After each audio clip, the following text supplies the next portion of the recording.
And we are live. What's up, guys? Welcome to Feta. I'm here with Feta. I'm here with Angie, as y'all already know, man. And we're gonna be covering La Cosa Nostra. You guys have been waiting a while for this one. Let's get into it. I was a special agent with Homeland Security Investigations, okay, guys? HSI. The cases that I did mostly were human smuggling and drug trafficking. No one else has these documents, by the way. Here's what FedEx covers. Dr. Lafredo confirmed lacerations due to stepping on glass. Murder You investigations. see him reaching in his jacket. You don't know. And he's positioning. Been on February 13, 2019. You're facing 2 counts of premeditated murder. Racketeering and RICO conspiracies. Young Slime Life, hereinafter referred to as YSL. The defendants, 6ix9ine, and then this is Billy Seiko right here. Now, when they first started, guys, 6ix9ine ran. I'm a Fed. I'm watching this music video. You know, I'm bobbing my head like, hey, this shit lit. But at the same time, I'm pausing. Oh, wait, who this?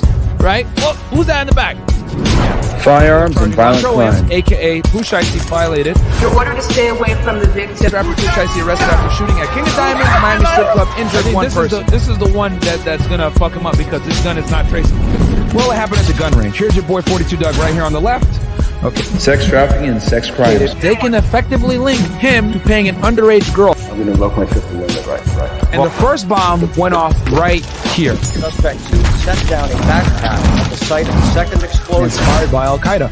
2 terrorists and brothers, the Dzhokhar Sarnev and Tamerlan Sarnev. When the cartels ship drugs into the country. As this guy got arrested for espionage, okay, trading secrets with the Russians for monetary compensation. The largest corrupt police bust in New Orleans history. The days of the police are gone. So he was in this bad boy. We're gonna go over his past, the gang ties, so that this all makes sense.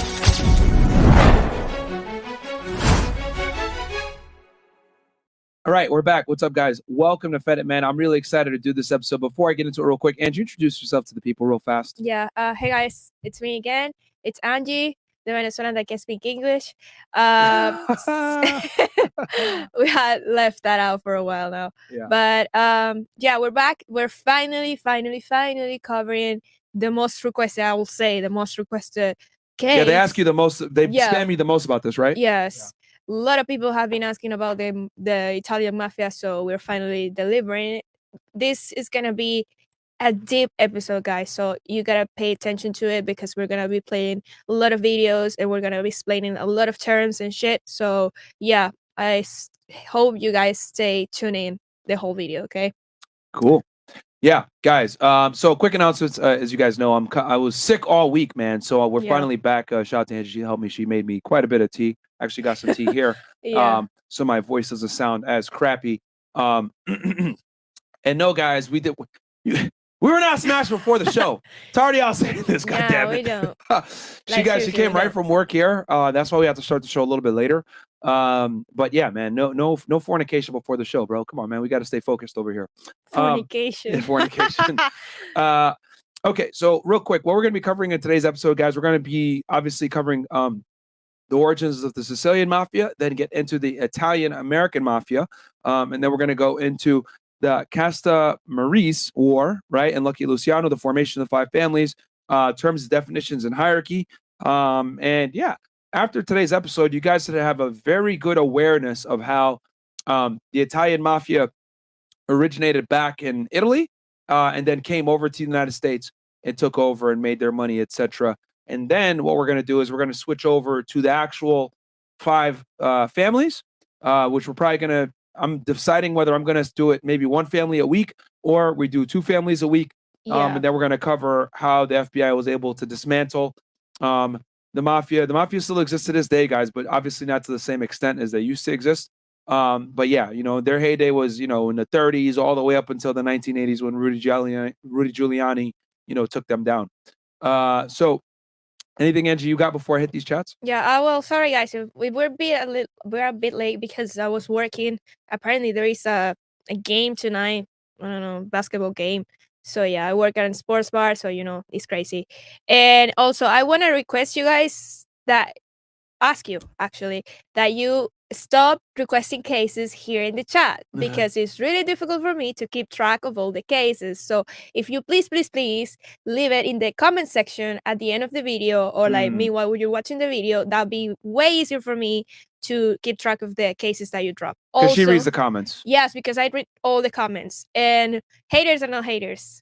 So yeah. And also Sina and I are working on the Fedit Instagram. We finally have a new one.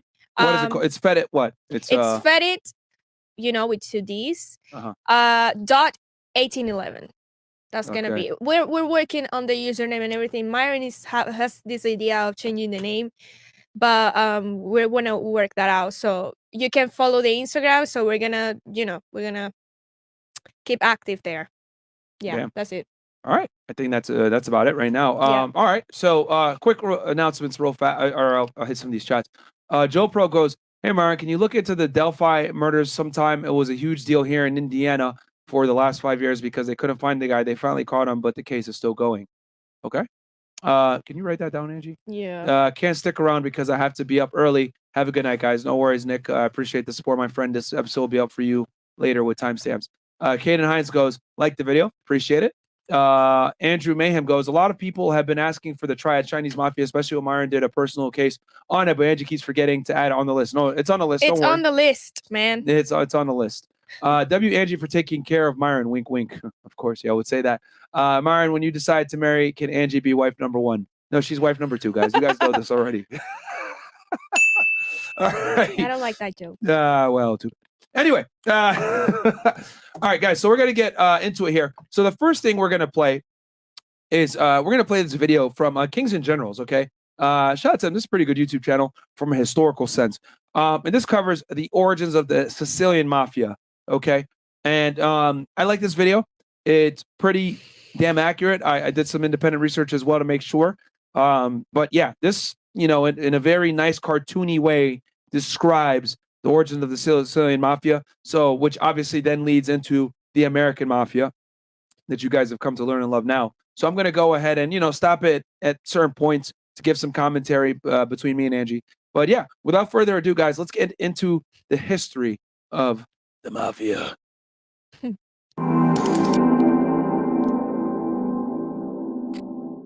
And like the goddamn video, there's 885 of you guys watching right now. Actually, 900 of you plus you guys watching right now. So like the video, subscribe to the channel if you haven't already. Let's get into it. Be it money laundering or drug smuggling, intimidation or assassination, money has always inspired humanity to do sinister things. With this comes the phenomenon of organized crime, a tragic inevitability in developed cultures all across the world. Welcome to a brand new series on the history of the world's most famous criminal empires. We will be exploring the origin stories of iconic syndicates from around the globe, examining shadowy pasts that often extend back centuries. So, sit back as we delve into the underbelly of society and uncover the historical origins of today's organized crime, beginning with the Sicilian Mafia.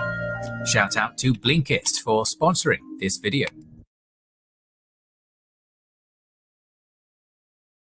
Mafia, referred to by its own members as Cosa Nostra, a phrase meaning our thing, is an infamous association of criminal syndicates.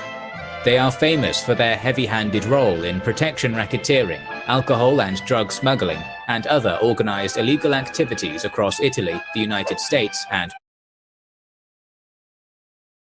so I want to make a quick little point here on the drug smuggling guys. Typically, especially with the older school guys, drug smuggling, drug trafficking in general was very frowned upon. Okay, you can get killed for participating in drug trafficking. Now, with that said, I want to make this very clear. I'm not saying that guys didn't, traffic drugs. They obviously did, but they did it behind the scenes. People didn't really know about it, etc. It could get you killed. Guys like John Gotti, etc. They got caught, drug trafficking on wiretaps or whatever. But you can hear him on the wiretap saying like, "Yo, we can't let anybody else from the family know about this." Blah blah blah. So, though the mafia was involved in drug trafficking, it wasn't something that was it was done in secret, and it typically wasn't like them doing a lot of the trafficking. A lot of times what it would be is like them being involved with maybe some Hispanic gang or some other criminal organization that specialized in drug trafficking and them taking cuts from it, whatever. But the reason why, right, drugs were so frowned upon with the mafia was because it drew a lot of attention, okay? And there was football numbers for time. So, and on top of that, drug trafficking in itself is a conspiracy-based crime, a lot of snitching, etc. So they didn't want that, you know, as you guys know, when it comes to, and we're going to talk more about the definitions, the mafia is big on a code of silence, okay, also known as omerta, right? But let's get back into it. Beyond. These Italian gangsters have been immortalized in iconic 20th century literature and film, which often depicts them at the height of their power in and around the 1950s.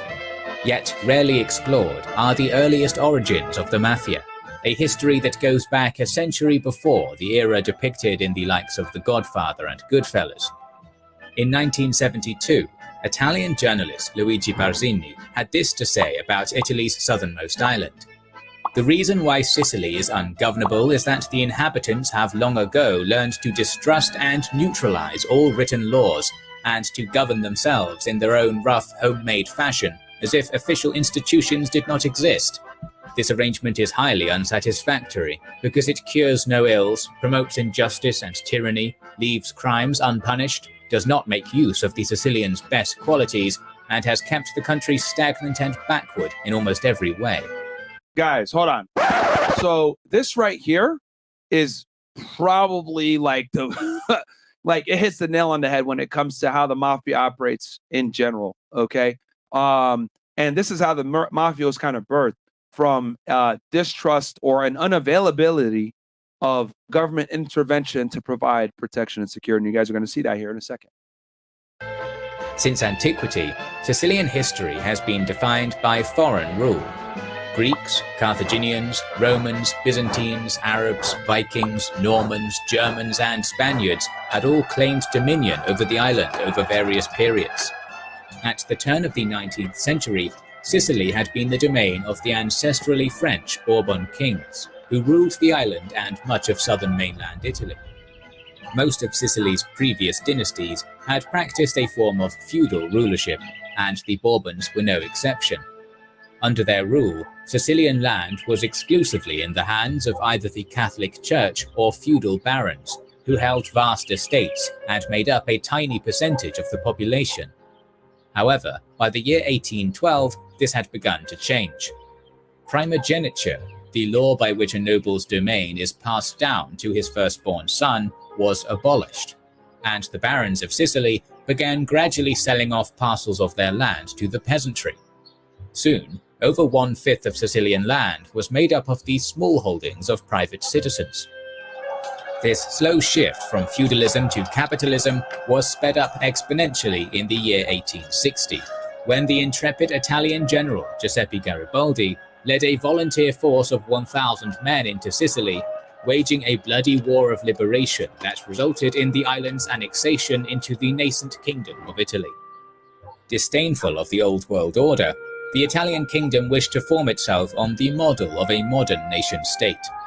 As such, the bulk of the land that remained in the possession of the church or the nobility was seized and distributed among the peasantry.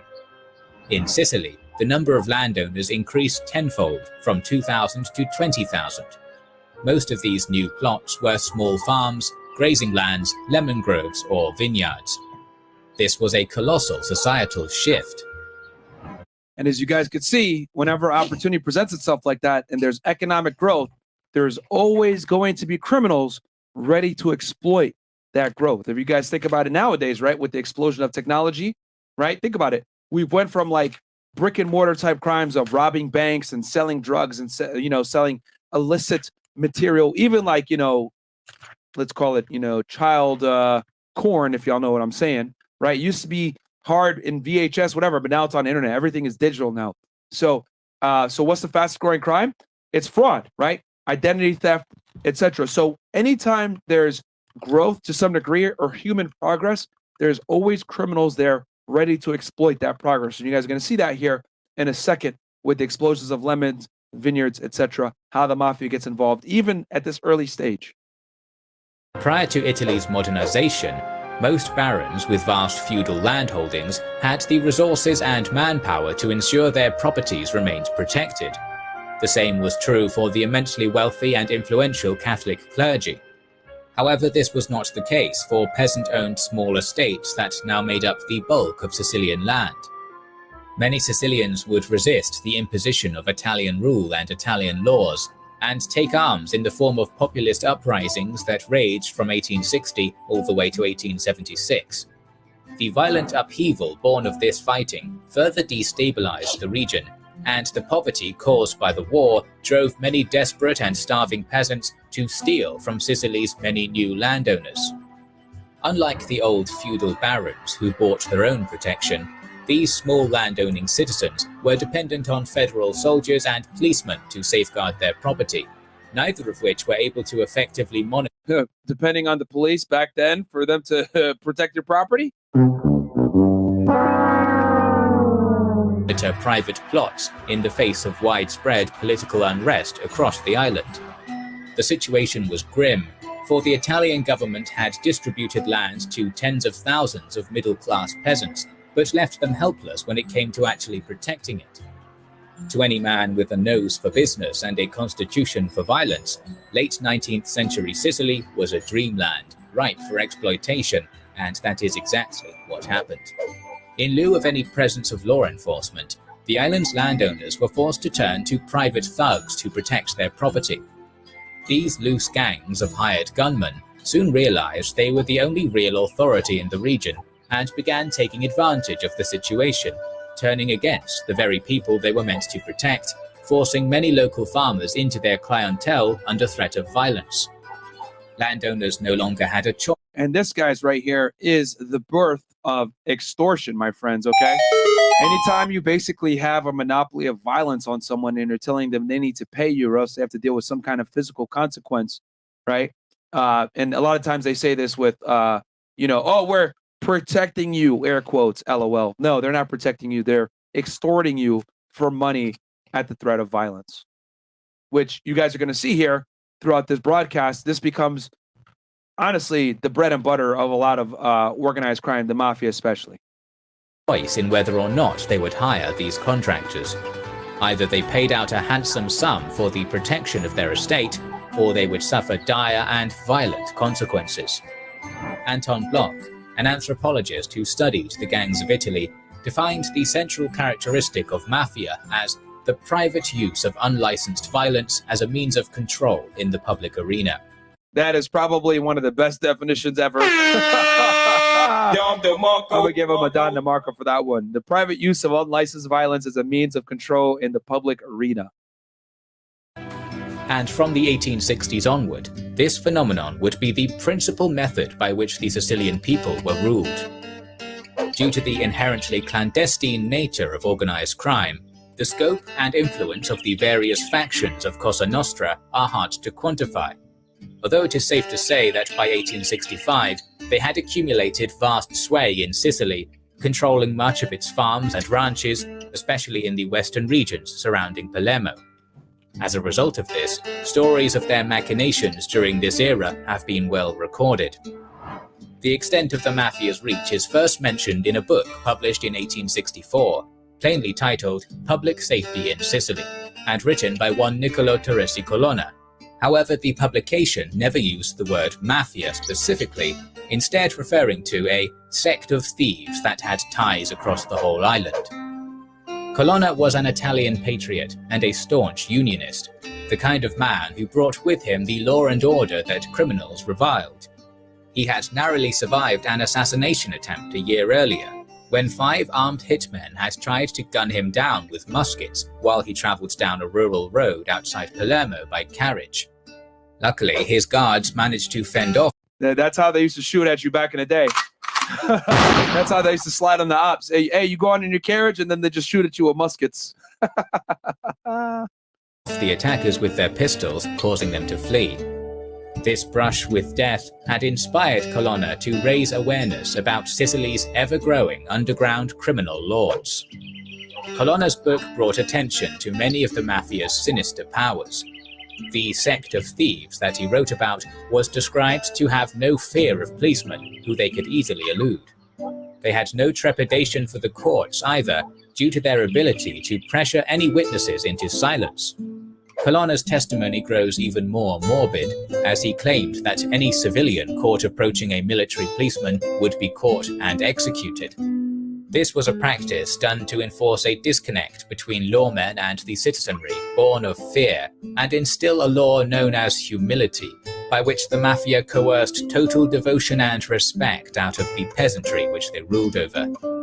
Far removed from being simple extortionists, Cosa Nostra had evolved into a dangerous cult, with deep tendrils in every facet of Sicilian society. The mafioso were especially prominent among the owners of lemon groves.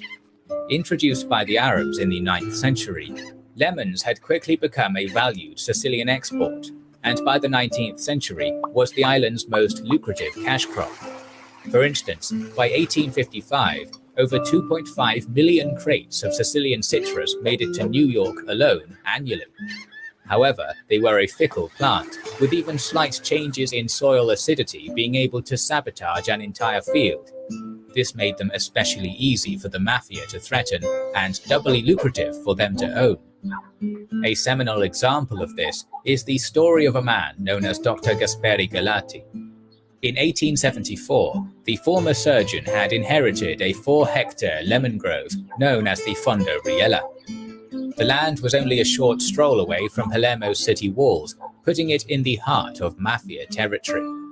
Furthermore, Galati had only inherited the grove because the previous owner, his brother-in-law, had suffered a heart attack upon receiving a string of death threats. Sure enough, Galati soon realized that the men who worked the farm kept dubious company. The person responsible for sending the death threats had been the warden of the estate, Benedetto Carollo, a man undoubtedly linked to the Mafia. Dr. Galati may not have been aware of the death threats that led to his brother-in-law's demise, but he certainly picked up on Carollo's problematic nature quickly, as the man undercut the sale value of the farm's produce. And also, I want you guys to understand that back then, right, like they didn't have the same modern conventions that we have now to preserve, fruits and vegetables to the same level of sophistication that we have now. So the Mafia obviously was able to exploit this and be like, all right, listen, if you don't pay up, we're going to fuck with your product and you're not going to be able to sell it or make money. So you got to pay up, or else not only will physical violence come your way, but we're also going to destroy your crops, which obviously for a lot of people back then, a lot of people made their money from being farmers, etc. That was their livelihood. So they didn't really have a choice.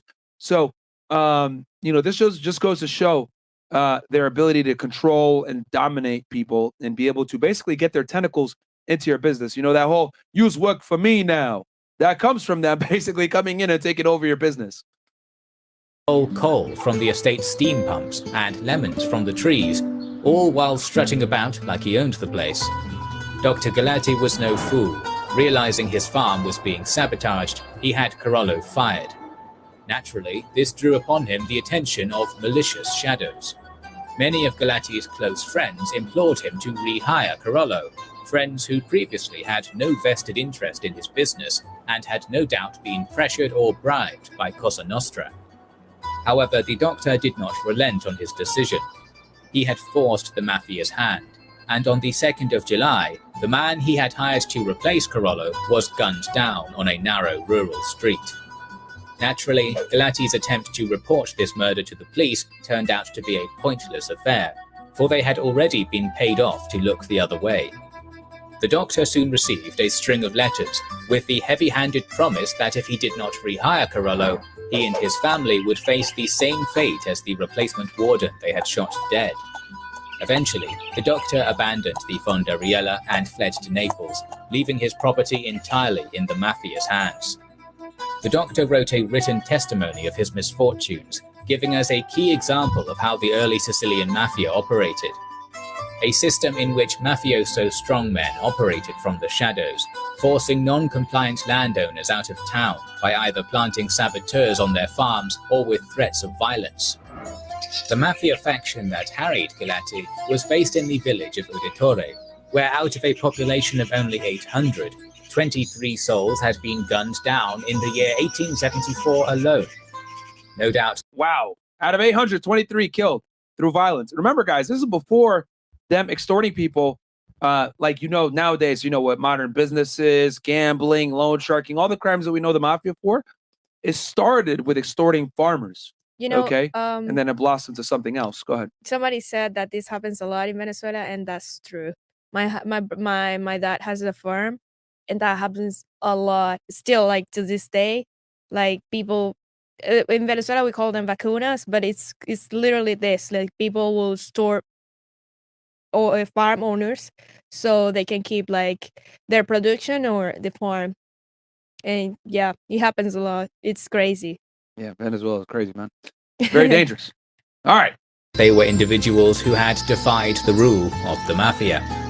While Dr. Galatti's case was maybe only one story out of many, there exists countless cases just like it in lemon groves, farms and villages all over Sicily throughout the latter half of the 19th century.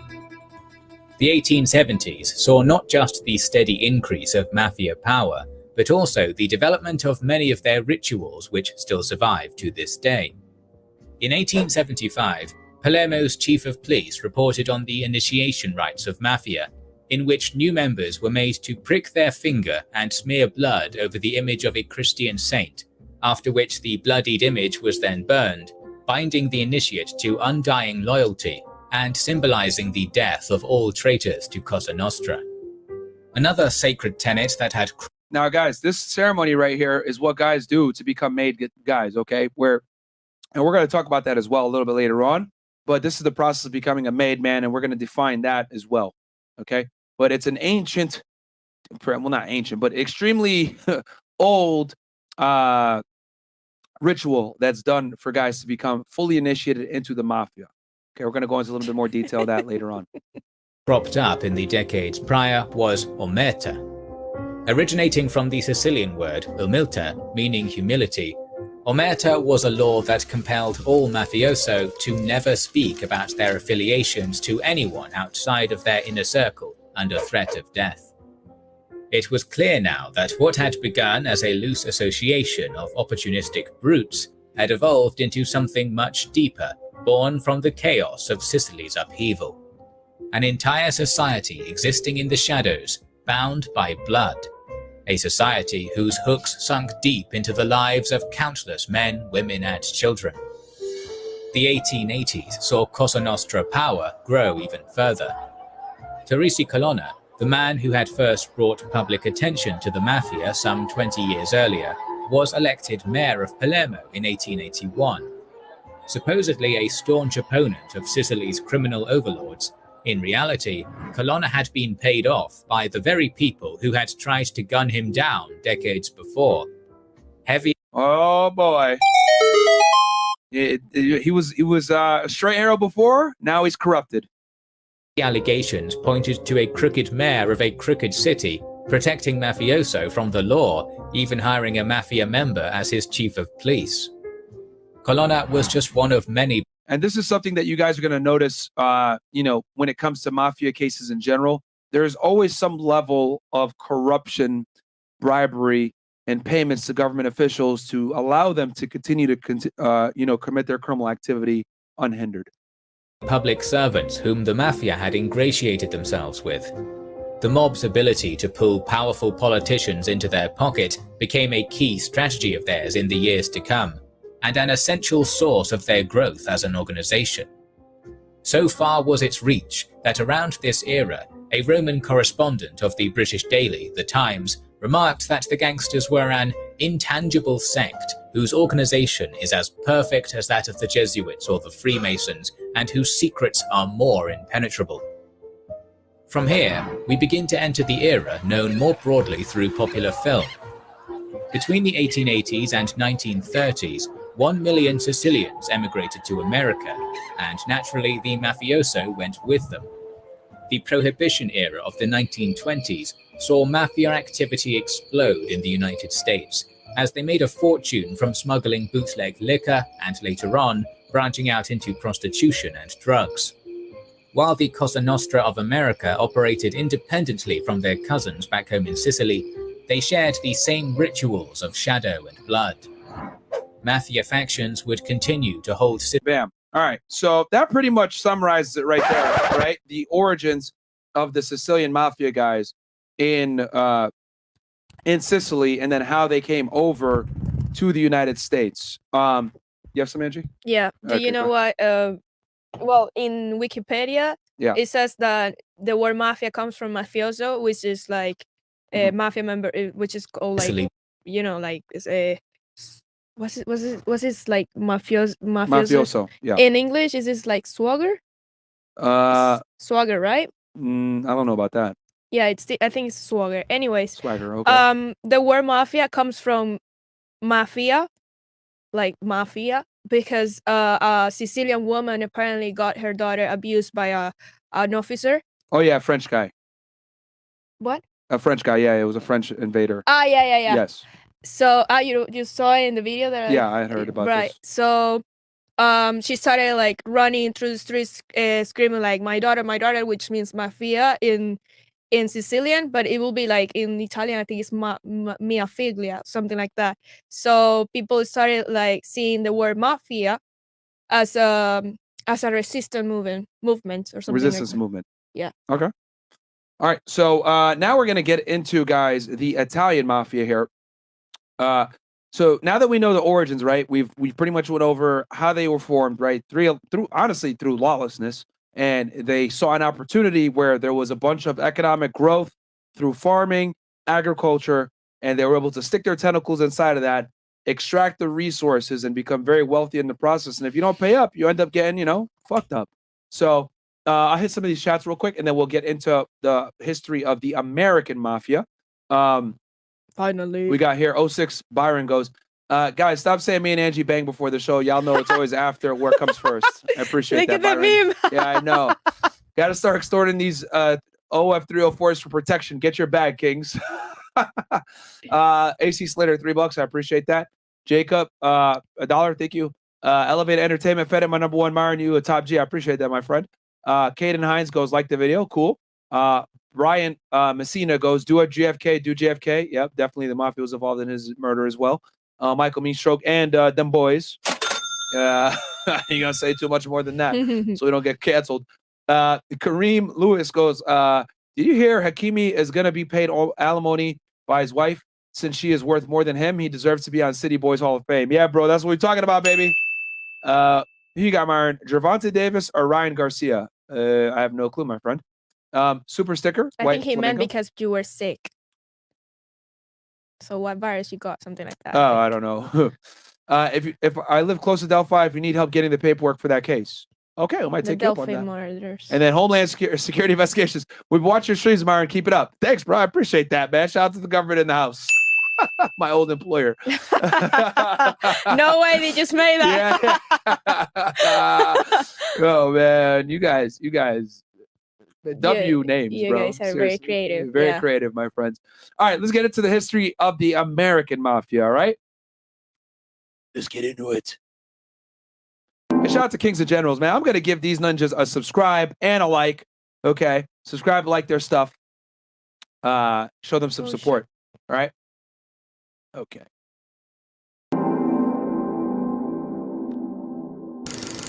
I watch a lot of history, guys, so for me, this stuff is very enjoyable. Hope you guys are enjoying it as well. Again, I'll stop it in between and give you guys some commentary. June 30th, 1931. A portly man sits before the defendant's stand in the Chicago Federal Courthouse, nervously wiping his brow with a white handkerchief. An employee of the Internal Revenue... Yo, in the chat, can y'all guess who they're talking about? Comment in the comment section right now if y'all know who they're talking about right now in this courtroom. Revenue Service rises to the witness stand and begins to drone on about missing tax returns and unreported income. Without context, this scene appears to be about as mundane and boring as can be. However, millions more recognize this court proceeding for what it is, the technicality that allowed the United States justice system to finally catch the most notorious mobster of... Someone said Al Capone of syphilis. Don't die. Okay. Oh my God, this chat, bro. And they said Dem Boyz. Oh my God, bro. Dem Boyz definitely had a play here, guys. We're going to talk about Dem Boyz a little bit as well, because you can't talk about the Italian mafia without talking about Dem Boyz. You can't talk about money without talking. Yeah, without talking about Dem Boyz. You know what time it is, man. Yeah, I know what time it is, man. Full time. Indeed, to many, the era of the speakeasy, the Tommy gun, and the illicit bootlegger need no introduction. But how did criminals like Al Capone grow so powerful? Welcome to the latest video in our series on organized crime, where we will explore the origins of the American mobsters and explain how the era of Prohibition allowed them to become some of the most powerful criminals in world history. Today's video is sponsored by Babbel. Fuck you, Babbel. We don't give a shit about you, bro.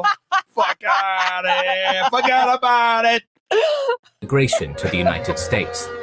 As war, poverty, oppression, and famine rocked their homelands, millions of Irish, Southern Italians, and Eastern European Jews crossed the Atlantic in search of new opportunities.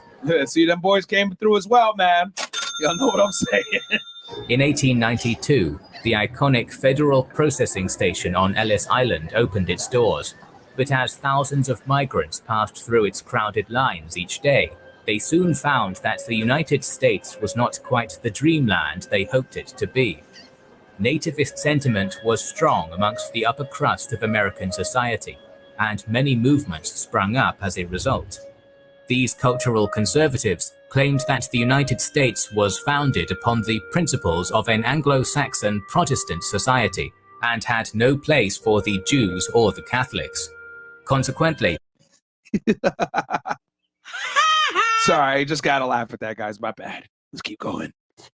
New migrants were often denied respectable jobs, forced to perform menial labor while being crammed into slums like the infamous 5 Points in New York, where poor families were stuffed into homes built atop landfills amidst tanneries and glue factories.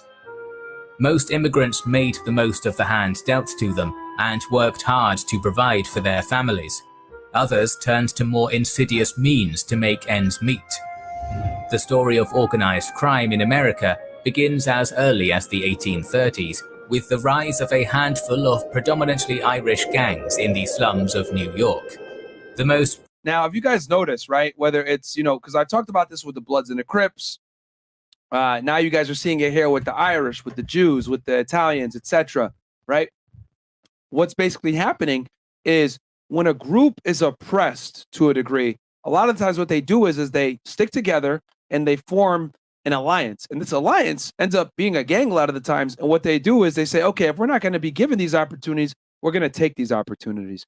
So a lot of the time, oppression, right, leads to poverty, which then leads to some type of rebellion / crime, which is typically done done through the formation of alliances of a like-minded, like religion, like looked upon people.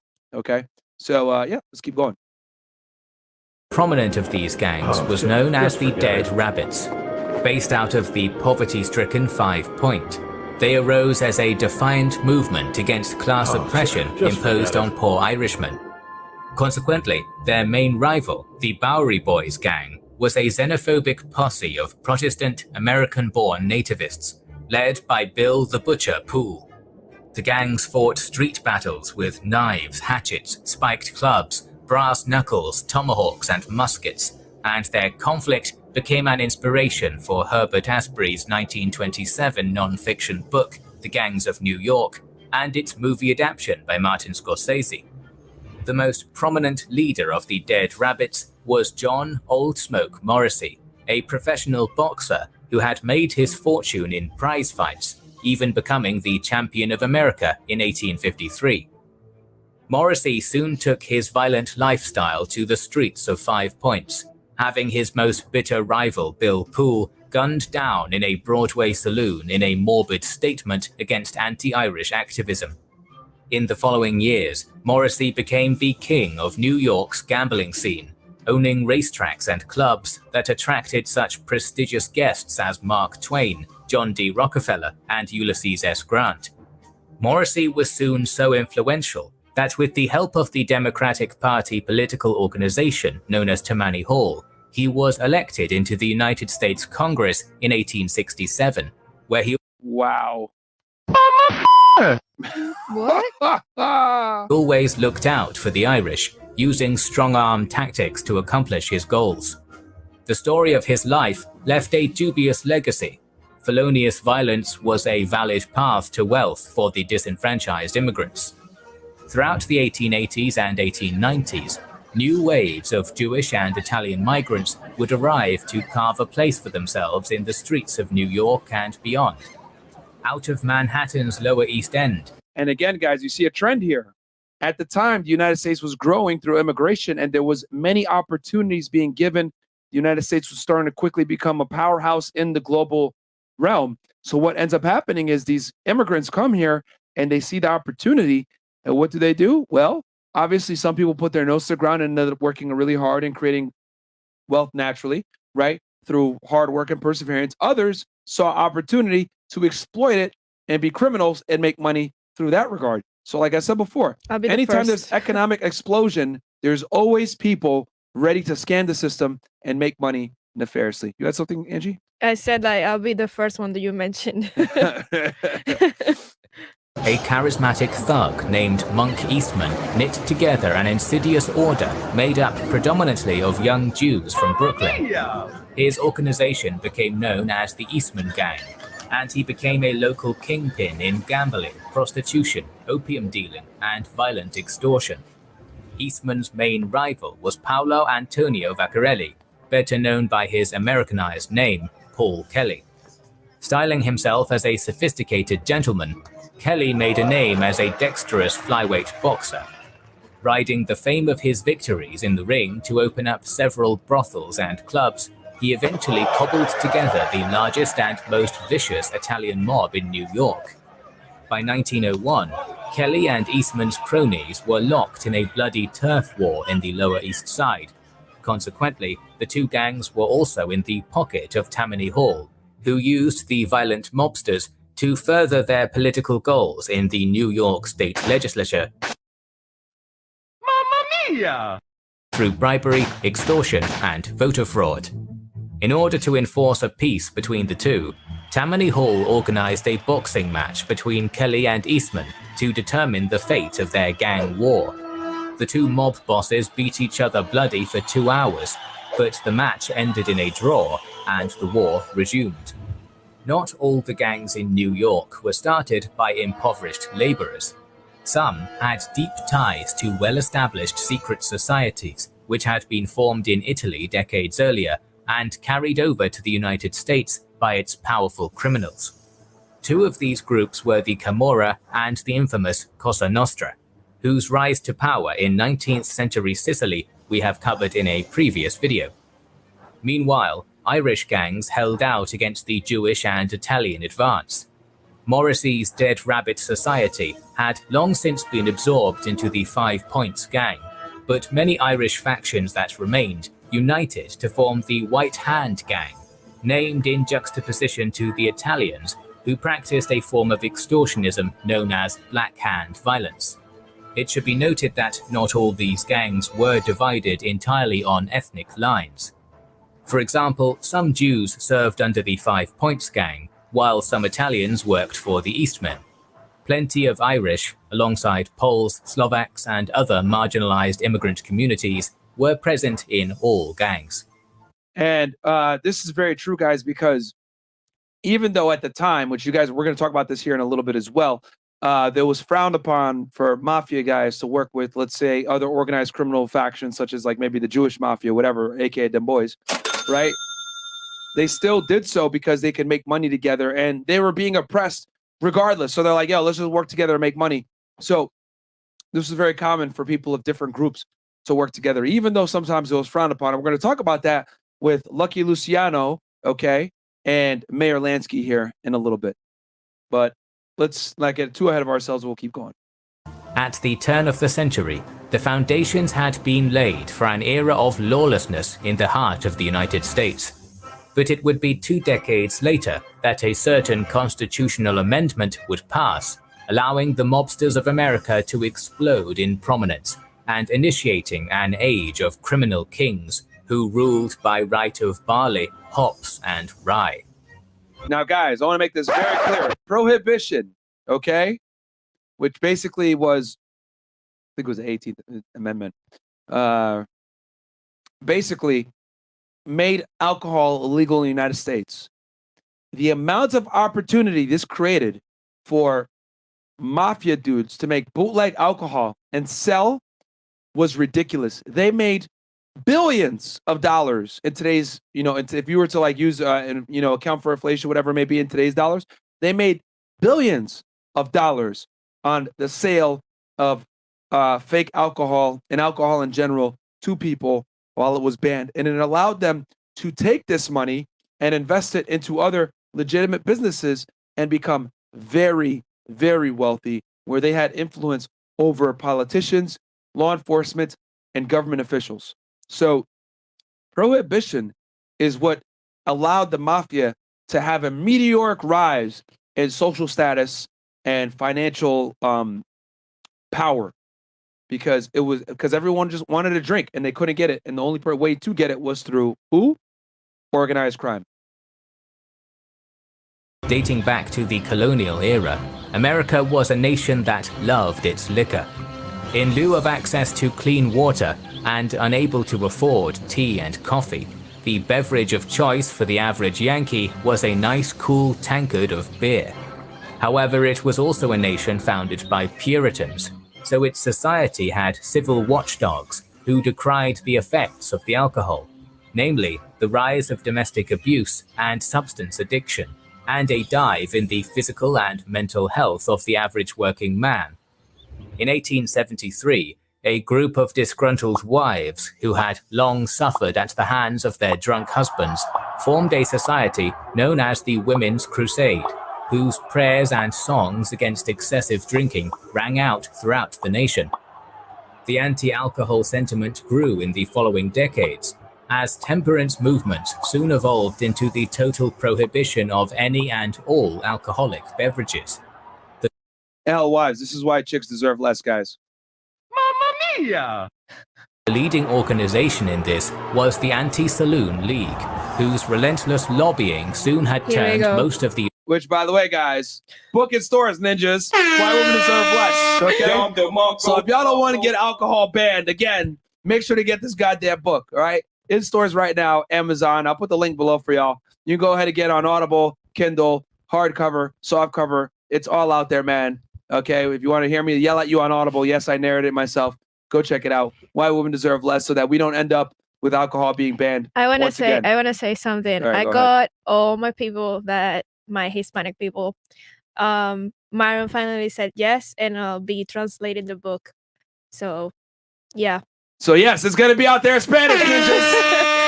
Yeah. Because the mamacitas know that they deserve less too. So y'all need to go ahead and get the book when it comes out in Spanish, translated by fucking Angie over here. Okay. All right. Y'all know what time it is, baby. Okay. All right. So, I thought you were gonna say gorditas. Yeah. Well, the gorditas need to know too that they deserve less food, less comida. All right. Let's get back to the show. United States Congress to their side. By the winter of 1919, the Great War was over, Charlie Chaplin was rising in popularity, and lively jazz clubs rocked America. On paper, the economy was booming. However, the nation would soon be shaken to its core. The federal government, under pressure from anti-alcohol abolitionists, passed the 18th Amendment to the United States Constitution. The era of alcoholic prohibition had begun. As saloons, taverns, and distilleries across the nation shut their doors, Puritans from coast to coast celebrated the beginning of a golden age of Christian righteousness and virtues.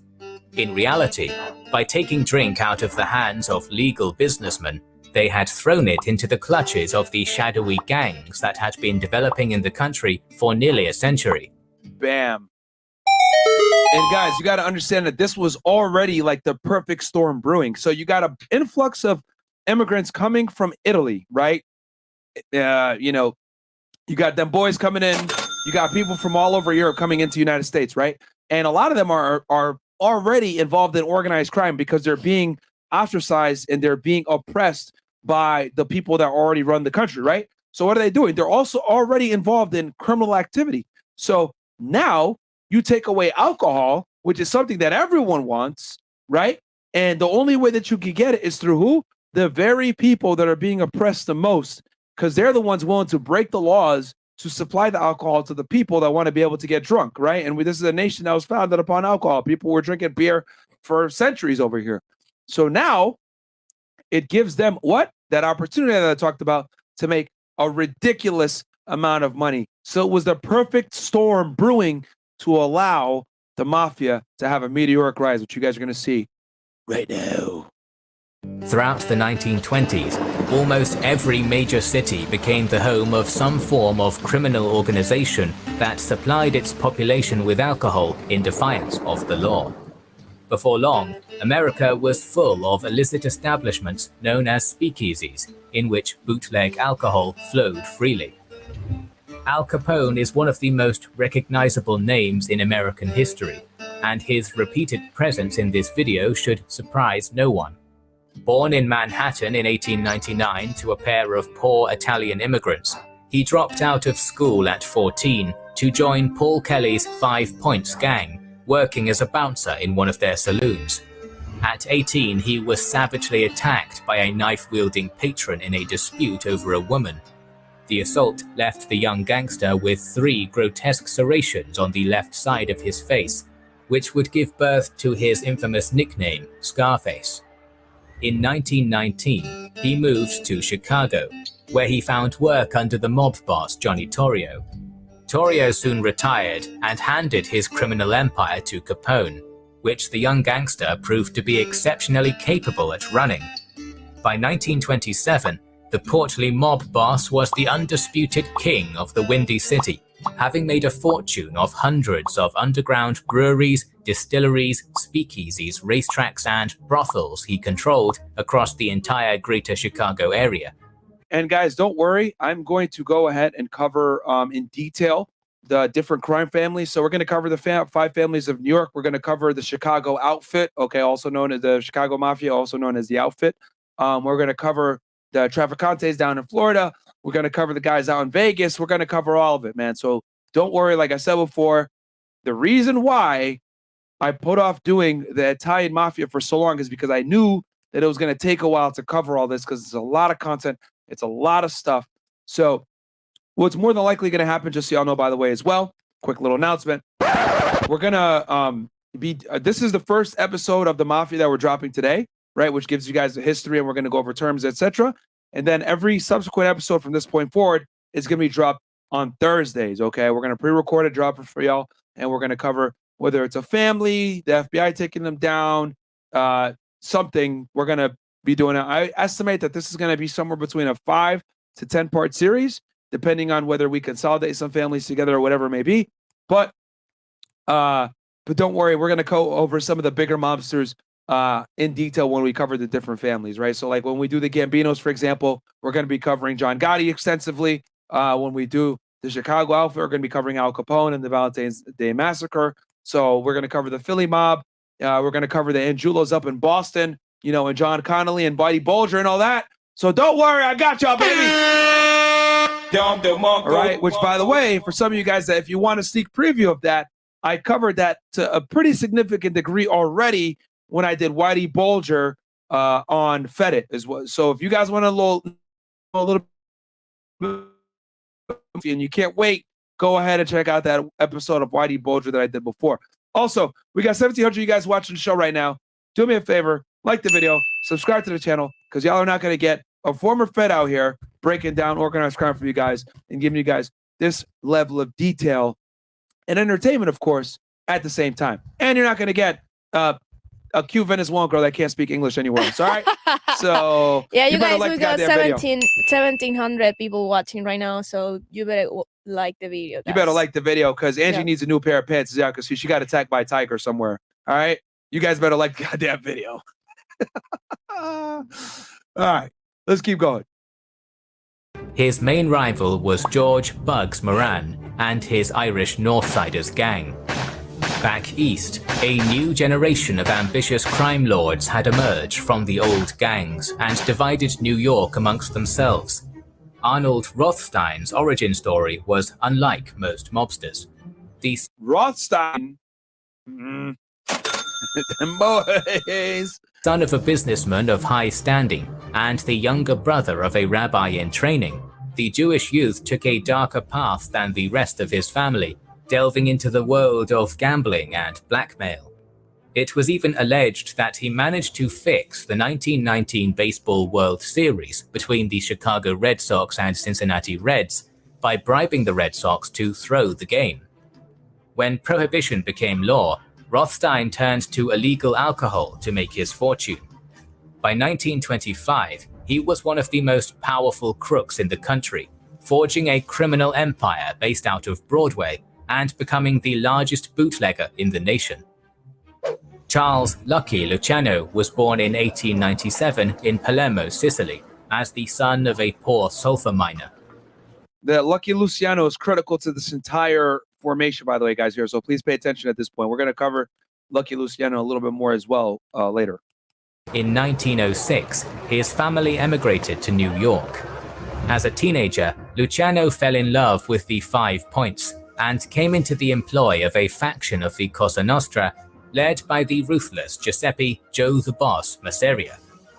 Unlike other Italian-American gangs, the Sicilian Cosa Nostra was staunchly conservative, refusing to work with non-Italians and even reluctant to work with non-Sicilian Italians. This young Americanized Luciano was shocked when his old Sicilian-raised boss referred to his good friend Frank Costello as a dirty Calabrian.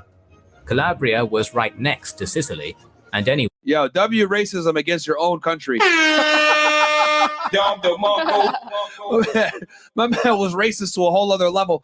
And just so you guys know, the reason why Luciano frowned upon this is because Luciano worked very closely with Mayor Lansky, who was what? One of them boys, okay?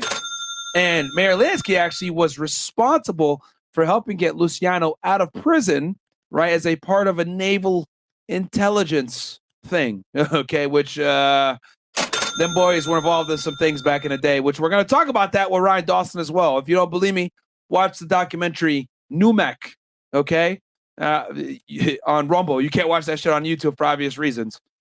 But yeah, and y'all will see what Mayor Lansky was really doing back then.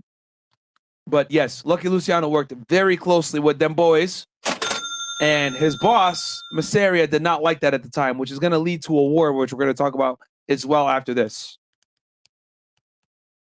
Anyway, they were both Americans now. Luciano soon began to dream of a new world order, where Jewish, Irish, and Italian gangs alike could breach racial lines and work together. And all Luciano cared about was making money. He didn't care about color, religion, race, none of that. Luciano worked with anyone where he could make money. And his bosses didn't like that, which messed with his ability to earn money. Enrich one another in defiance of the government. At the height of Prohibition, mobsters across the country were suddenly making exponentially more money than their predecessors. Before, the gangs had been limited to immigrant neighborhoods in poorer parts of cities, but Prohibition had transformed them into high-flying international businessmen.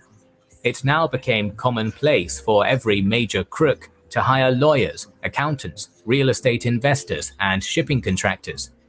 By the mid-20s, the most powerful of kingpins were spending the equivalent of 7 million modern US dollars a month on bribes alone. Still, they remained violent. Holy, rewind that. How much money? What? US dollars a month full of kingpins were spending the equivalent of 7 million modern US dollars a month on bribes alone. Guys, on bribes alone, they were spending $7 million in today's money. That's 84 million a year, if I'm not mistaken. Guys, that is crazy just to pay politicians off. But I've told y'all, guys, this is what it takes to run organized crime at the level that these guys were, where their tentacles were literally in everything, making big money thanks to Prohibition.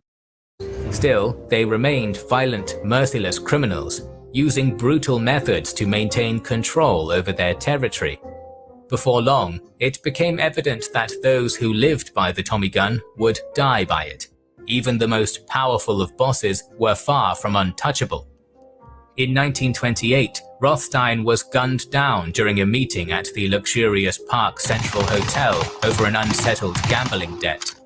In Chicago, The escalating war between Capone and Maran reached its crescendo on St. Valentine's Day of 1929, when 7 Northsiders were openly murdered. This brazen, borderline public execution shocked the American public, and although everyone knew the portly Scarface gangster was behind it, no court had enough evidence to convict him. In October of that same year, Luciano was ambushed and forced into a limousine, where he was beaten, stabbed, and strung up by his hands from a wooden beam in a storehouse. Despite all this, he lived, thus earning his moniker, Lucky. And as you guys can see here, he has a lazy lazy right eye, and that was from the assault. These acts of violence quickly soured public opinion of the booze runners who committed them. No longer were the likes of Capone seen as righteous Robin Hoods, supplying the people with alcohol in defiance of an unjust law. The veil was lifted, and everyone saw the gangsters for what they truly were. Nevertheless, the power of the American mobster continued to grow. In 1931, Luciano murdered his boss Messeria and defected to the organization of his biggest rival, fellow Sicilian Salvatore Maranzano. Maranzano consolidated control over all the major Italian crime families in New York and declared himself capo di tutti capi, boss of all bosses.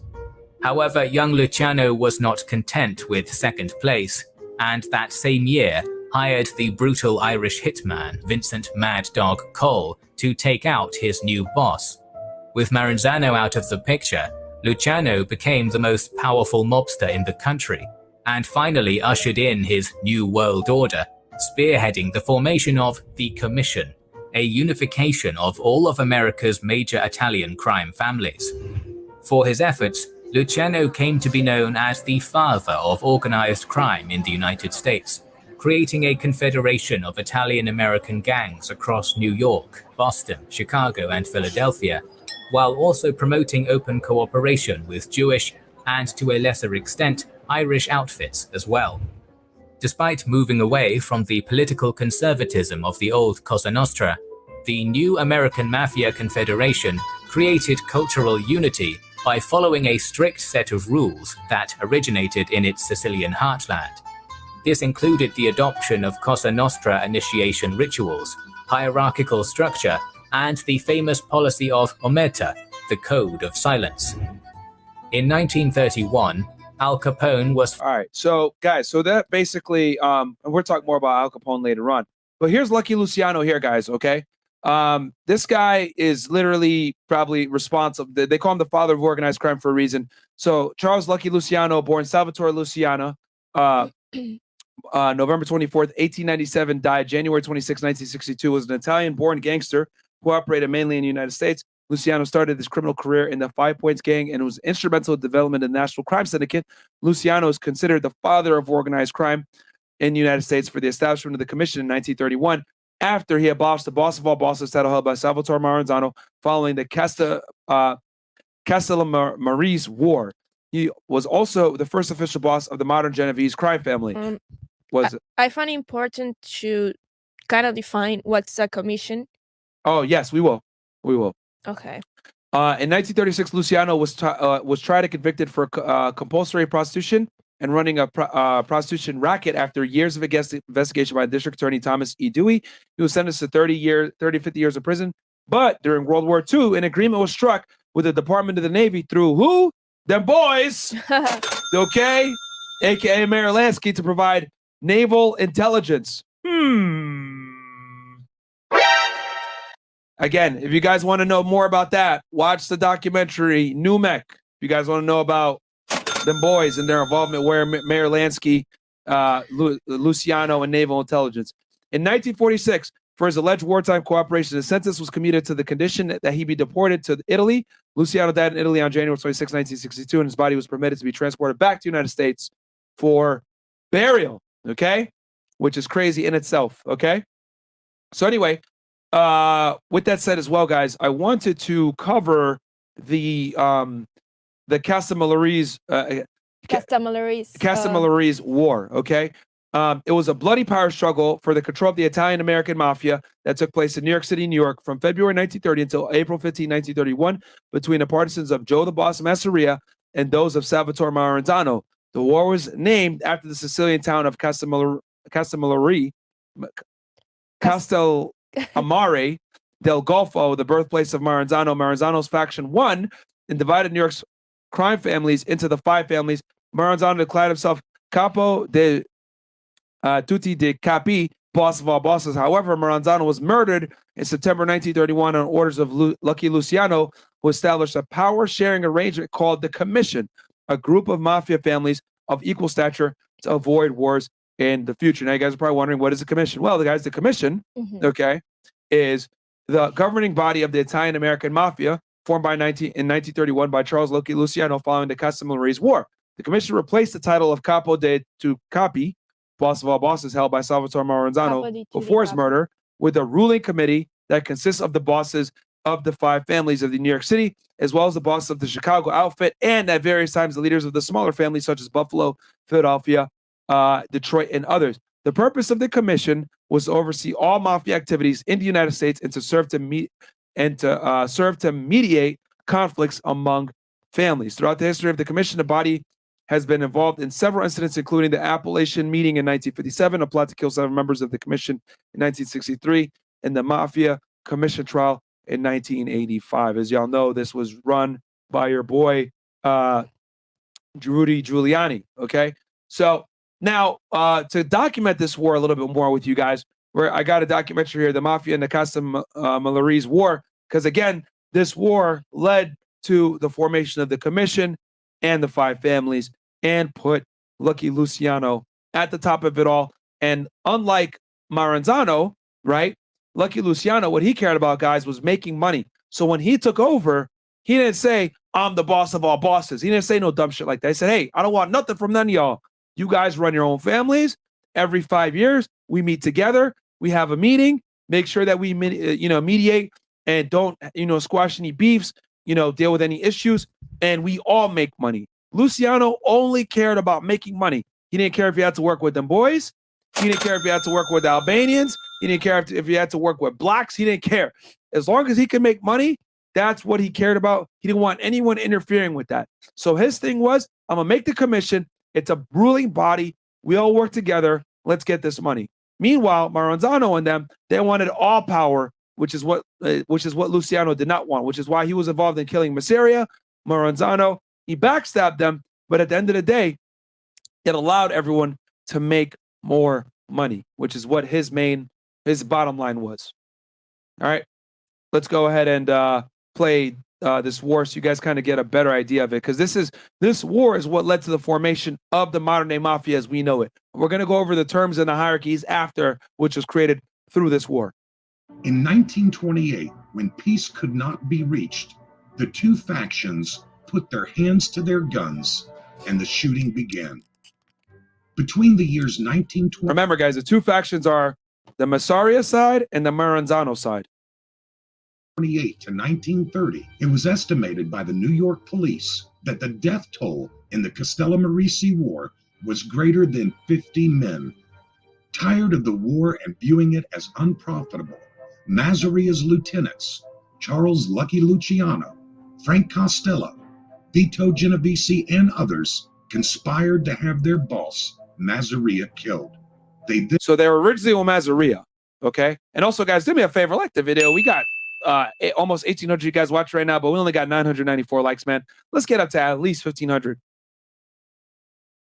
Then sought peace with Maranzano. It was Maranzano who gave structure to the current organization in New York, known as the 5 Families. And it was Maranzano who first coined the phrase Cosa Nostra, meaning our thing. Please note that this phrase was only applied to the New York Borgatas. It was not used by other families throughout the country. For example, Chicago simply referred to themselves as the outfit. The original 5 families, as set up by Maranzano, included Charles Lucky Luciano, Thomas Gagliano, Joseph Profaci, Frank Scalisi, and Joseph Bonanno.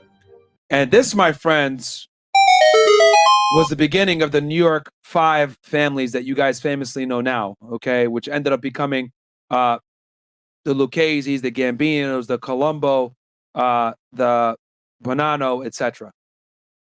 Though Bonanno never heard Maranzano call himself the boss of bosses, many, even a few inside his own family, believed this was his intention.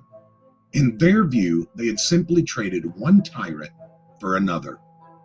What was well known is that Maranzano did not trust the new alliance, and therefore he put a contract on Luciano, Costello, Genovese, Joey Adonis, Willie Moretti, Dutch Schultz, and Al Capone. Bam. So obviously he wanted them all dead. Okay. So this is why Lucky Luciano conspired and had some other hitmen go ahead and take Maranzano out, because he knew that there was a contract on his head and he had to get rid of him first.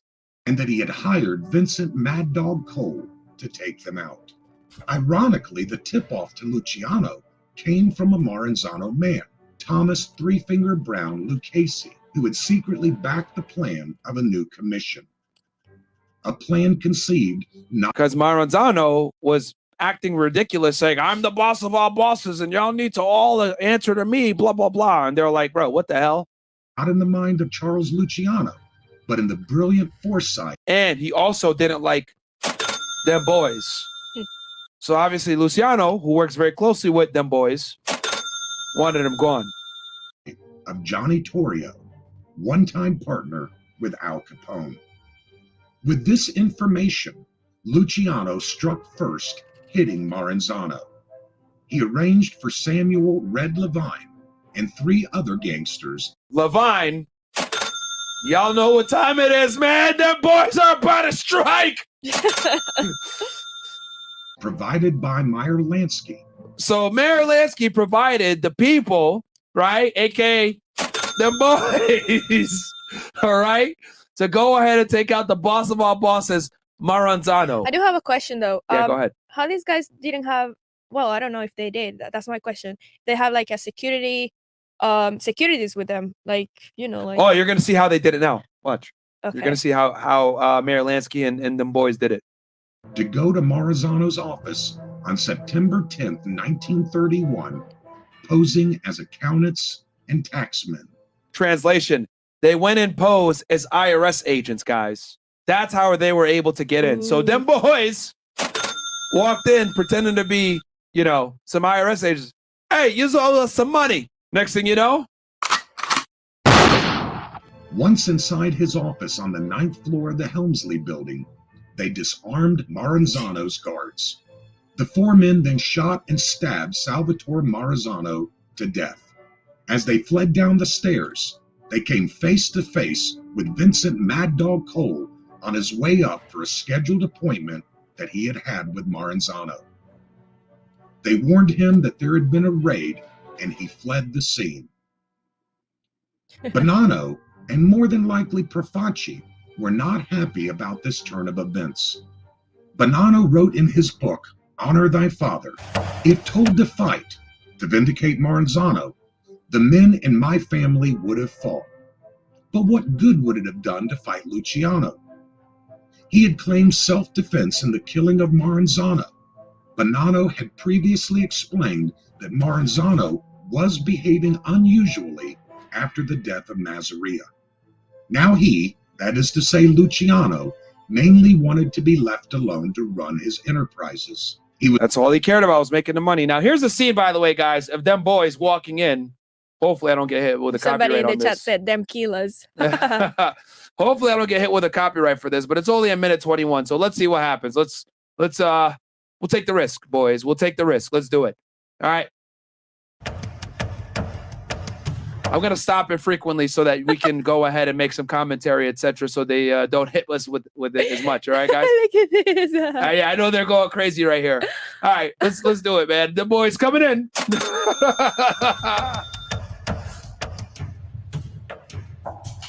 Bureau of Internal Revenue, we have a subpoena for Mr. Salvatore Maranzano. Because they alleged that he had not been paying taxes for a very long time and owed quite a bit of money to the to the government.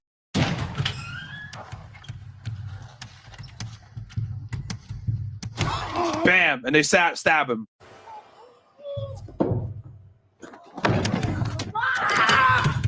The boys is attacking. Hell active. What the hell? Holy shit.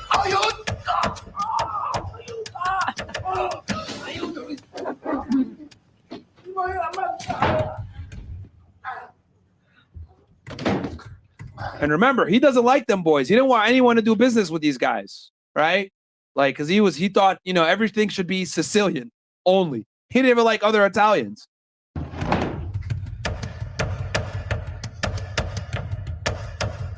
Why are you holding that? Then they end up shooting him in the head. What a spoiler. Oh, man. Lord. Oh, Lord. I don't think that's safe for YouTube, so we'll just go ahead and move on. But you guys get the idea here. All right, this was basically the murder of your boy Maranzano. Okay. Was not trying to impose himself on us as Messeria had done. Lucky demanded nothing from us. After the death of Maranzano, and Luciano was smart. That's what actually kept them from killing him. Is that once he took power, he didn't say, I want the power. He just said, yo, let me be the boss of my family like I'm already doing. Let me make my money. Let's create a commission so that the power is distributed amongst all, and let's work together and make money. That's all I care about. there was a change in one of the families, the one headed up by Frank Scalisi. He may have been the Luca Brasi of his day. Not even Joe Bonanno could call off Frank Scalisi. He had been a strong supporter. And then bam, here is the commission, guys. You can see here all the different crime families. You got Lucchese here in New York City, Zerilli, Detroit, Patriarch of Providence, Bonanno, New York, Maggiano, I think that is, or Magadino. Okay, Buffalo, Gambino, New York City. I can't even see. Giancano, Chicago. Giancano, Chicago. Giancano. Genovese. I don't know why it's. Hold on, let me try to increase the quality of this thing. That's why. Yeah, on my screen it's really blurry. Bruno, Philadelphia, Colombo, New York City, Buffalo, Scranton, Buffalino. So yeah, y'all get the idea though, right? You got the Trafficante here as well. So WFBI. Yep. Or the FBI intelligence, yeah, facts. Shut WFBI, bro, in the fucking house, man. FBI, of Maranzano, and the emerging new commission, for one reason or another, considered him to be a liability. Scalisi was forced to retire by Luciano and replaced by Vincent Mangano. It should be noted that the commission was not an all-Sicilian organization, nor were New York's rackets divided up only amongst the five families. Guys, we got 1,800 y'all in here, man. Do me a favor. Let's get to 1,800 likes on this thing, because this video took quite a bit of research. Me and Angie watching literally a bunch of so much content to make sure that we gave y'all the best videos in the most concise format that has the most historical value that is pertinent to the topic at hand. Dutch Schultz, a German Jew, owned a large slice the boys of the pie. He was, by all accounts, the most powerful single member of the commission. Other non-Sicilians also had a voice and a vote on the commission board. A short list includes Meyer Lansky, Louis Lepke Buchalter, and Abner Longy Zwilman. Oh, what? Dem Boyz! Oh my God. Dem Boyz had to sit at the commission too, man. Throughout the country, others, such as the Neapolitan Al Capone, was a member of the commission. And it should be noted that contrary to popular opinion, Capone was not Mafia. Mafioso came from Sicily, and Capone's roots were in Naples. The five families were set up as a way of keeping the peace within the Sicilian Mafia ranks. During the 1940s and 50s, the five families began ruling the whole of the commission. Hence the term Mafia, though originally only used for and by Sicilians, became a slang term for all organized crime.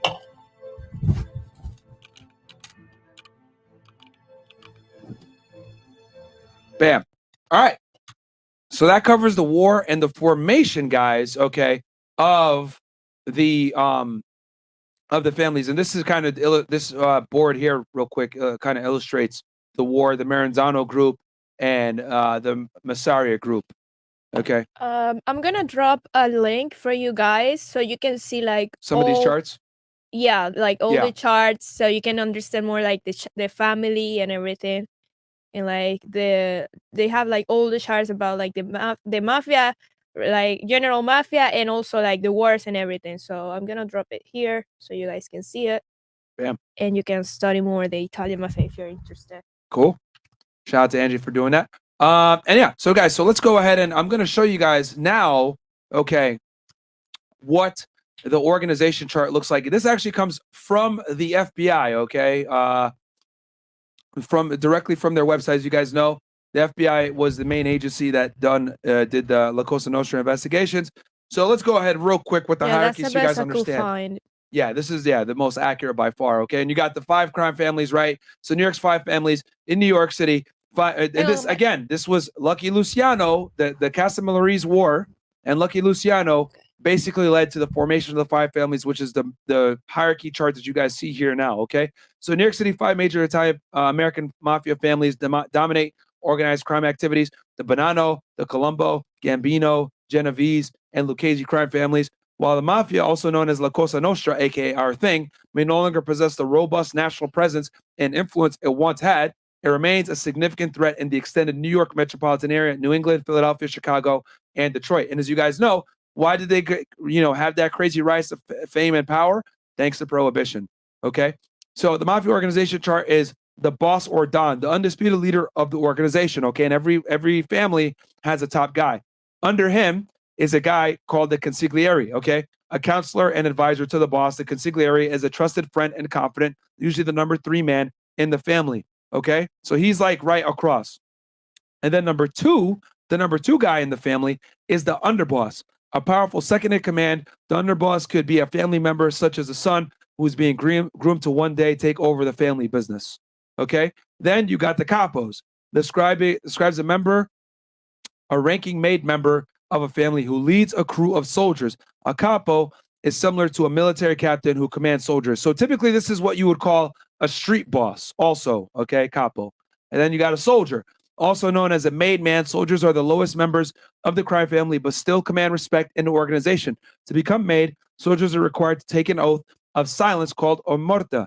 In some families, another requirement is that candidates commit murder, okay? And then an associate, okay, is an individual who is part of a crew but has not been made and commits crimes under the protection/direction of made members and remits a share of its illegal proceeds to his direct made superior. Okay, so basically, guys, what is a made man? All right, because for you to be a part of the mafia, you got to be a made man.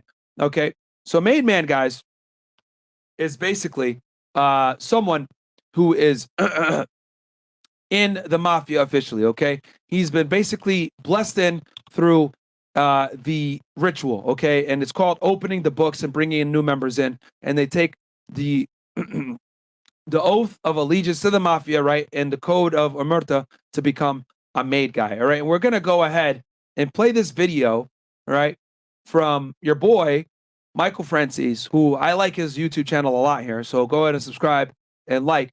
And he describes a Halloween night, 1975, the blood oath, the night I became a made man. He was a pentito. And he was at the time a capo, or excuse me, this is before he became a capo. This is when he became a made guy. All right. And he's going to describe what the ritual is like. So now I'm getting the feeling, this. And yes, guys, I'm in the process right now of working to get him on the Fresh and Fit podcast. All right. Jeez. So shout out to him. We're going to get him on eventually. We'll make it happen. I really like this guy's content. And he gives a lot of stories about being in the mafia. So yeah. Could be my day. Well, we're hanging around. Then it was about, I would say, 11 o'clock at night. Andrew said, let's go. We get in a car, and I drive him to Anthony Colombo had a catering hall. I think it was called the Eldoro, and it was in Brooklyn.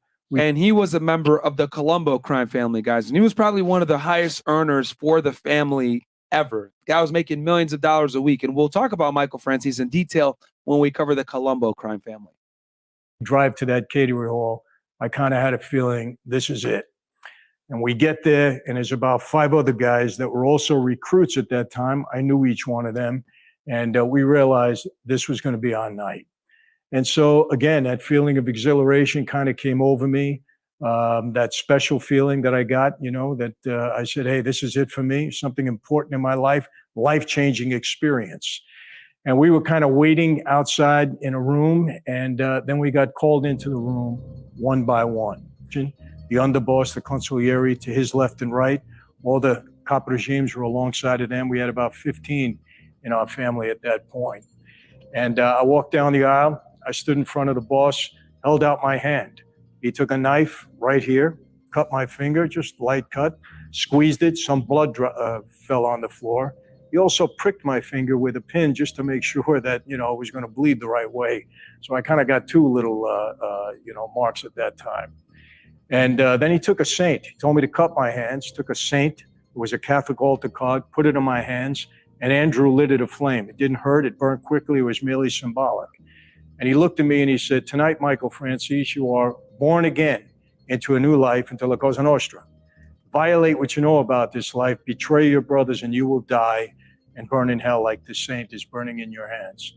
He said, do you accept? And I said, yes, I do. And that's it. That's the oath. It's not a long, drawn-out affair. It's pretty simple, very serious, a very imposing night. There was a dimly lit room. They really wanted you to understand the seriousness of what you were getting involved in. And that was it. That was my turn. I was excused at that point. I went into another room in the catering hall until the other 5 guys or 4 guys, whatever was left, went in and took their oath.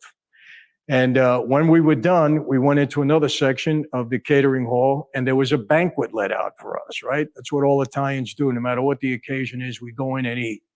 And so we're sitting down, you know, the 6 new made guys, all of the caporigines, our underboss, Tom DeBella, the boss, Andrew Russo, and we just start to chatter and talk, and everybody's feeling real good. And I'll never forget, the boss looked at us, and he said, you know, let me give you some of the rules here.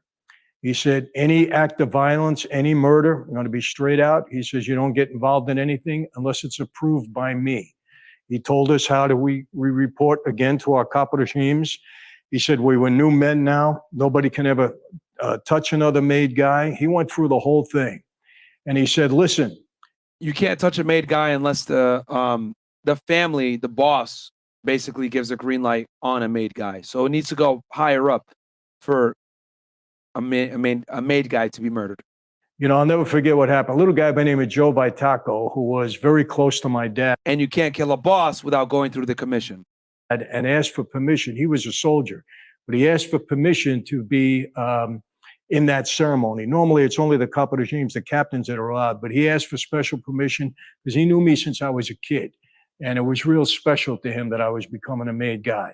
So he walks in the room with a bag of money, well, an empty bag, and he says, hey, boss, should I give all these new guys their bag of money now? And the irony in that is that people think that once you become a member of that life, that they start throwing money at you, that all of a sudden you become wealthy. Not true. It's just the opposite. Okay, in that life, you got to be paying up all the time. You can use that life as an advantage to you if you know how, in order to make your way, maybe make, you know, some more money. If you know how to use that life, like I believe I did, to benefit you in business, it can go a long way. But not everybody had that expertise, that talent, that whatever you want to call it. And everybody started laughing. And the boss looked at us and he said, don't expect this life to make money for you. You got an advantage here. Go out and use it. If you can't use it, that's tough luck. That's on you. We're not throwing money on you. Made it very clear. And I got the message that night. And as a made guy, guys, your job is to earn money for the family, and then that money gets kicked up, okay, to the bosses and the higher ups. So that's your job. And then the more money you earn for the family, that's how you get promoted up to a capo, to an to an underboss, to a consigliere, whatever it may be. But that's how you rise the ranks, is earning money for the family. And guys, remember, they'll have hundreds of guys, but, you know, just like with anything in the world, the Pareto principle, 20% of the people end up doing 80% of the work most of the time. And in this case, Michael Franzese was actually one of the highest earning capos for any mafia family. And we're going to talk about him in more detail when we cover the Colombo crime family. But he had an ingenious scheme with gas tanks and meters and taxes. That was his thing. That was unique to him, that he earned quite a bit of money. Oh, but I don't want to give away too much. Yeah, I don't want to give away too much. But it was this guy, a very sharp guy. We're going to talk about him more when we cover the Colombo crime family. But now you guys see, okay, how sophisticated, how complex, how deep this can get with the Italian mafia, and why I said if we're going to do this, we need to do it right. We're going to have to do this over multiple episodes so you guys understand what the hell is going on here. All right? We got 1,841 of you guys in here, but we only got 1.2K likes. Do me a favor. Like the video, because I'm losing my voice, but I am growing back my goddamn hair, aka I ain't bald no more. All right, so still a little bald, but not as bald as before.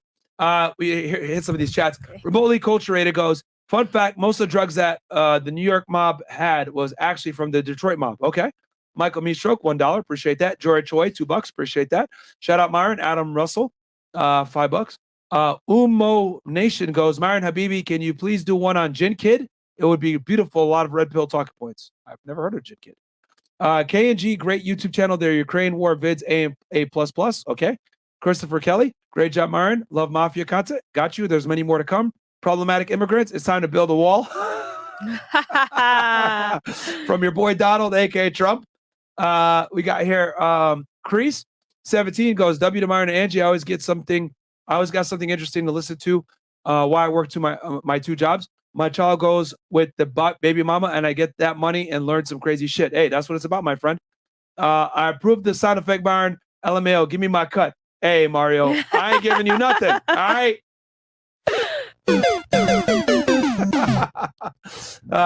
Mr. Big Shot, any police officers, high value men?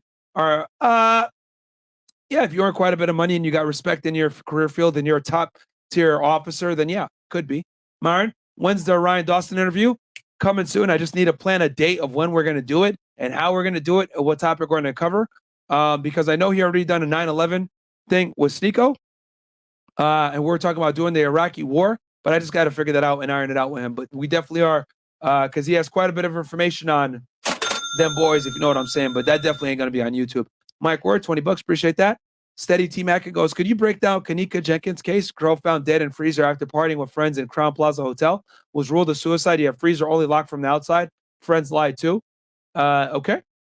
Can you write that down, guys? Angie? Again, leave your request in the comment section. Yeah, but please. he said the chat. So write it down. No, but okay, I'll write it down.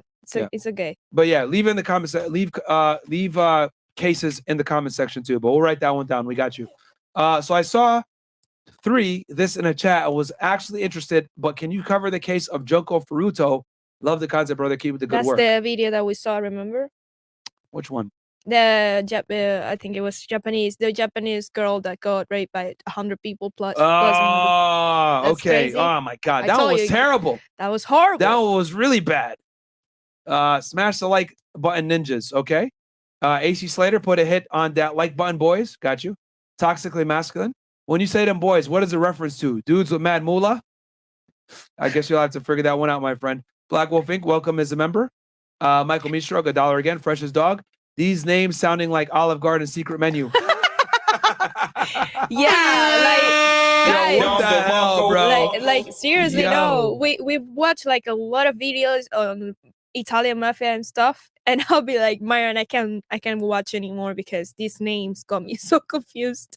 You know, there's so many names. There are so many names. Weird pronunciations as well. Yes, but the fact that he said it sounds like Olive Garden secret menu is hilarious. Slippery Beast, $10. Yo, you got to bring Tommy Sonorio back on the show. Bring Darius M2. He's funny. My favorite RP content creator. When his stuff is cold, coming. I don't know, man. Whenever he wants to come. We invited him. Doors open, so Steph is always welcome. And then we got here Black Wolf Ingo is married for a future episode. Can you talk about Crazy Eddie, a ran a multi-chain business in New York that was all an organized scam? Crazy Eddie. All right. Remember, guys, leave comments below cases that you guys want. Angie will go through it. But since you guys super chatted these ones in, Angie will write them down here. Mm-hmm. And then what else here? So yeah, guys, So, a quick little summary of today's show. We went over the Sicilian Mafia, right, which went ahead and created the foundation for the American Italian Mafia to come into the United States and flourish. All right, we talked about the Castellammarese War, which led to Lucky Luciano basically becoming the boss of all bosses. He quickly relinquishes that title, unlike his former Maranzano, and that creates the formation of the Commission, right? Which basically it's an alliance of the 5 crime families as well as the other crime families from other areas to basically have a big board, right? To make decisions and come, squash out beefs, etc., so that all the families can earn and make money. We define some of the terms, what being a made guy is, what the ceremony is like, what omerta means, which is the code of silence, what the Cosa Nostra, our thing, what an associate is. It's not a made guy, but someone that helps out with the mafia and committing criminal activity. And then we talked about, the books, which means basically opening the books up and, bringing guys on as made guys. And so we basically covered all, what I would call, we covered the hierarchy, right? What a boss is, a consigliere, an underboss, a capo, a soldier, etc. So, yeah, man, we pretty much covered everything when it comes to the origins of the Italian Mafia. All right, so let's see here if we got any last questions before we close this bad boy out. 5 super chats more. We have more? Yeah, 5 more. 5 more? Okay, let me catch these that came through. Just became authorized now with a 767 credit score. Good shit, my friend. We got here, Mataz Noah goes, Mayer, do an interview with Michael Franzese. Comment, guys. I'm working on it right now as we speak. Break the like button's kneecaps. Yes! Break the like button's kneecaps, guys. Give us some cement shoes because we did a lot of studying on this topic for y'all. So like the goddamn video. I only see 1.3K likes. We should be at 1.8K likes, goddammit, because I worked really hard to put this all together for y'all. Making sure that we get the right videos, fact checking stuff.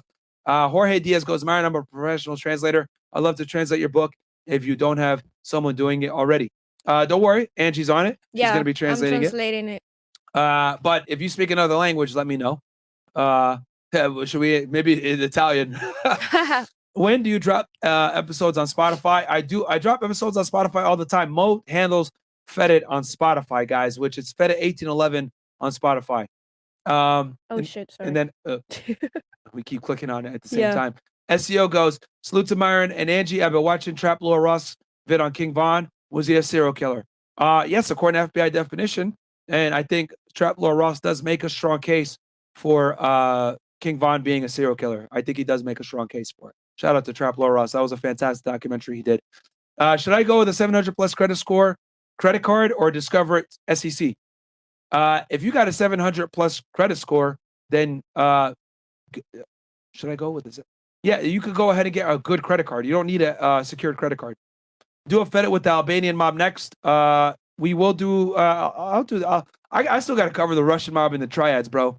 I got to cover that.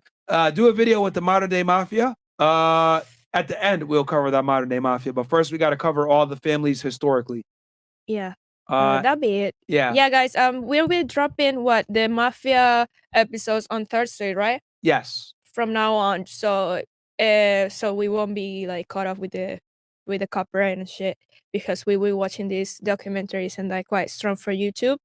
And yeah, like I said, I made a live on Friday, I think, with Tina, and I said some of you guys asked me about this, and I said that we'll be covering just regular content for Freddy on Sunday. So yeah, stay tuned. Mamma mia! Got y'all, man. So guys, hope you guys enjoyed that one. Like the video, man. Share this with a friend. Timestamps are going to do them here in a little bit for y'all. We'll probably record. You know what? Let's take a vote. What crime family do y'all want us to cover first? Let's see what the chat says. Maybe I'll do a poll here. Let me. Yeah, you know what? Let me do a poll. But what? Like after this? Like for Thursday? Yeah, for Thursday. But I want to see what they what family they want us to cover next year. So I'm gonna go ahead and do a poll. All right. Which family do you guys want? All right. So we're gonna go Pino. No, I probably might spell some of these wrong, guys. Okay, so don't get mad. Okay. Lucchese. All right. Genovese. Damn, they only let me put 4. Lame. That sucks. Well, All right. that's okay. You can leave the last one for last. Yeah. Yeah, and then if it's none of these 4, let me know. But hold on one second. All right. So because we got excuse me, guys. My voice sucks. There you go. Yeah, Luke, let me know. Hold on. Let me make sure I spell this So right. Bonanno, Colombo, Gambino, Genovese, and Lucchese. Yeah, you know what? Let me switch Lucchese. Genovese for Colombo. Remember, guys, when you speak Italian, you gotta do the hand like this. Colombo. Myron, switch. What was camera. that? Switch the camera. Oh, to you? Okay, go ahead. Yeah, like this.